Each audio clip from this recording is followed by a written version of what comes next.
100 సంవత్సరాలు అడుగు పెడుతున్న సందర్భంగా వారికి ఘనమైన నివాళులు అర్పిస్తూ నేను సంస్కృతి శాఖ మంత్రిగా ఉన్నప్పుడు వారి కుటుంబ సభ్యులను కూడా పిలిపించి సత్కారం చేస్తున్నప్పుడు ఒక దాశరథి గారే కాదు తెలంగాణలో ఎంతోమంది వైతాళికులను సన్మానం చేసి సత్కారం చేసి అవార్డులు ఇవ్వడం అనేది నిజంగా కేసీఆర్ గారే ముఖ్యమంత్రి కాకపోతే మాకు ఇవి జరిగేటివా, తెలంగాణ రాకపోతే మాకు ఈ సత్కారాలు ఉండేటివా, మరుగున పడి మమ్మల్ని ఇంత పెద్ద కవిత్వం ఉన్న ఎంతోమంది కవులను కూడా ఎక్కడ కూడా వెలుగులోకి తీసుకురాకుండా తెలంగాణలో కవులే లేరన్నట్లు భావన జరిగేది. కేసీఆర్ వచ్చిన తర్వాతనే, కేసీఆర్ గారు ముఖ్యమంత్రి అయిన తర్వాతనే, తెలంగాణ తెచ్చిన తర్వాతనే తెలంగాణ ఉన్నటువంటి కవులకు కావచ్చు, కళాకారులకు కావచ్చు, వైతాళికులకు కావచ్చు ఎంతోమందిని అవార్డులు ఇచ్చి సత్కరించుకోవడం అనేది నిజంగా ఎంతో అదృష్టం అని చెప్పి వాళ్ళ కుటుంబ సభ్యులు చెప్పినటువంటిది ఈ సందర్భం గుర్తు చేస్తూ ఉన్నా. ఈరోజు మీరు చూడండి,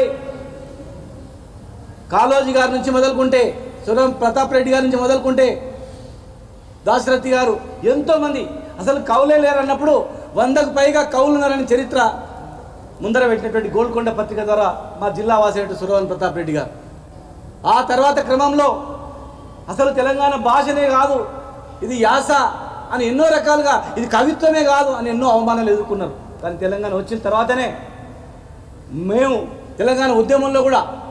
తెలంగాణ నా తెలంగాణ కోటి రతనాల వీల, ఇంకొక కవి ప్రాంతీయతరుడు ద్రోహం చేస్తే